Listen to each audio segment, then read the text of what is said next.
point. But sure, I mean, this, you know, the input you want is going to be on you guys. Yeah, honestly.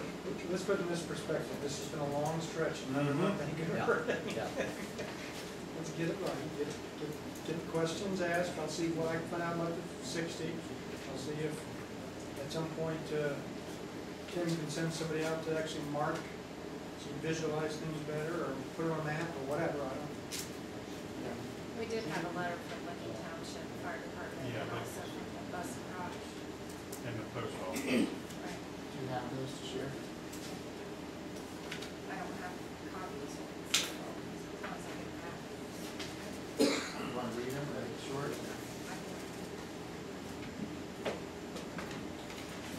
I did send these to them when I sent the resolution. So Tim's already put these into account. I'm sorry? Tim's already put these his letters into account with what he's given us. I don't know if did they got send them to him. Yes, okay. I'm assuming, I told him initially that to expect some, but I never heard one word out of it. And I talked to Tim too, is when that's the south side of that, if we do go with the cul-de-sac, that when we ditch, we can fill up. Put the fill in there to help cut down on cost. So all we mainly have to do is get stone. Yeah. This is a letter from Licking Township Fire Company.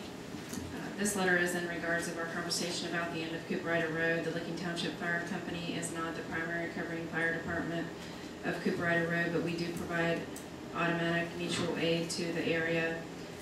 As we can't speak for your primary fire department, the Licking Township Fire Company prefers cul-de-sacs on dead-end roads, as this enables us to turn tankers and engines around faster and easier in a water shuttle operation during a fire. And then if you need further assistance, feel free to call Chief Wilson.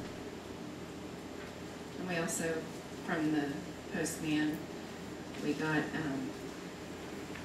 Columbus District backing policy from the Postal Service. Backing is inherently hazardous. All backing accidents are preventable. U.S. Post Office and Columbus Performance Cluster policy on backing dictates that drivers do not back unless absolutely necessary and only when there is no other choice. And then it goes on further about backing. Then we also received one I sent to the bus garage. Bowling Green Township trustees are considering improving the end of Cooperida Road. The board would like to know your opinion on what would be the safest and best situation for your equipment to turn around. Our options are a T-shaped turnaround, which is pretty much what is there now, or a 90-foot offset cul-de-sac. Please indicate what you feel would be best for the buses that travel on Cooperida Road by marking one of the two options below. And they marked the 90-foot offset cul-de-sac.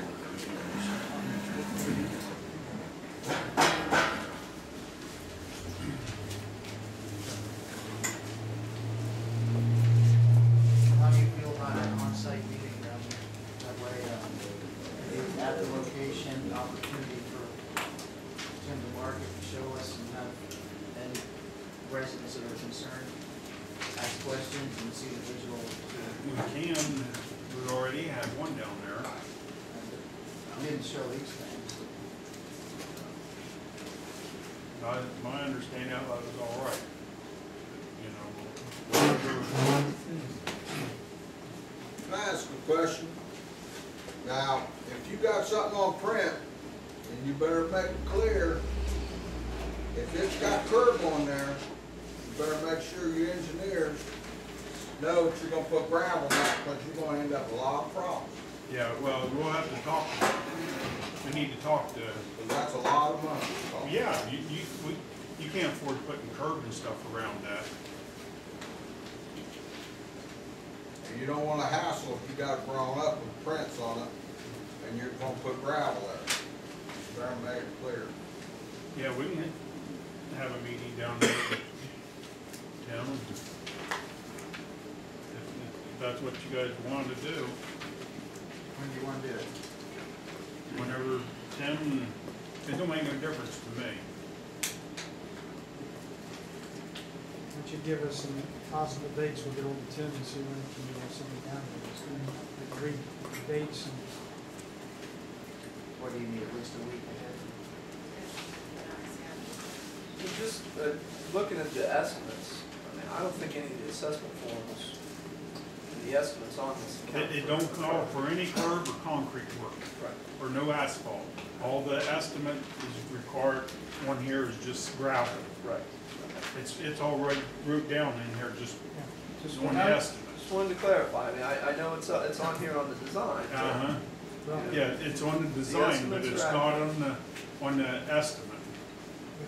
I think what he is doing is giving a visual, but the letter that comes in talks about these being a standard construction drawing. Yeah. Not a drawing specific. Yeah, it's just something that, It's a standard. mhm. I think that's why he chose that verbiage. Yeah, because then the estimated cost, none of that's involved. And as a matter of fact, the very fact that it's intended to be an example but not precise is further shown by the fact that this one document is approved in 1997. Mhm. So it's intended to be what a normal cul-de-sac would look like. We also have a telephone pole about right there, right in the driving area. That telephone pole's 90, it's a 90 feet past it from the end of the cul-de-sac. Well, if you, it needs measured out to make sure, because we don't want to, there's no cost estimates figured for moving any fences or poles or utilities. Well, if the utility is located in the right of way, then typically those costs are on the utility to relocate. They're not addressed here. That's why if we saw it out there marked out, it would should help, especially if this isn't really what we're doing. Hey, Jack, did you say Tim's got It's that already? already marked. That's what I thought, it's already laid out. Every so many feet, they got that marked, and it's an offset cul-de-sac. I don't know what you're talking about. Yeah, it's, That's what I thought, it's already laid out. I don't know what the engineer hasn't done. I was under the impression they staked it. yeah, I think Will would know better than anybody. yeah, there's stakes. I measured that pole. That pole is 105 feet from the end and 16 foot from the center line of the road.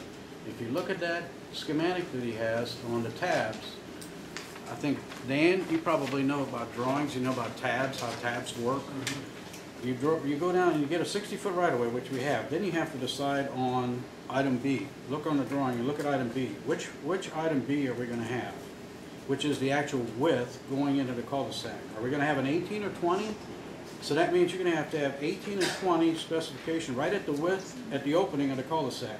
Then you have to decide on a 10 or 12-foot wide right-of-way, right? Yeah. Okay, now, that's what Jeff asked. I got another question for you. This thing has an indication that 50 feet on here, as you can see in two different locations, equal about, what, 1.5 inches? Do you imagine, if you look at the right-of-way line at the end of this cul-de-sac, if you look clear to the, like if we were on the road, if you look clear to the west, how far do you think it is, if you can measure that off 1.5 inches at a time, to even the center of that bulb? That's probably at least 2 inches to the center of the bulb. And there's probably another at least 4 inches more plus to get to the start of the opening. If 50 feet or 1.5 inches, the pole is 105 feet and it's 16 feet off. Yeah, there's a fence even before the pole. Within about 10 feet of the center line of the road, there's fence posts. So if you go by this drawing and you look, I'm sure you understand what I'm talking about. When you say 50 feet on this schematic,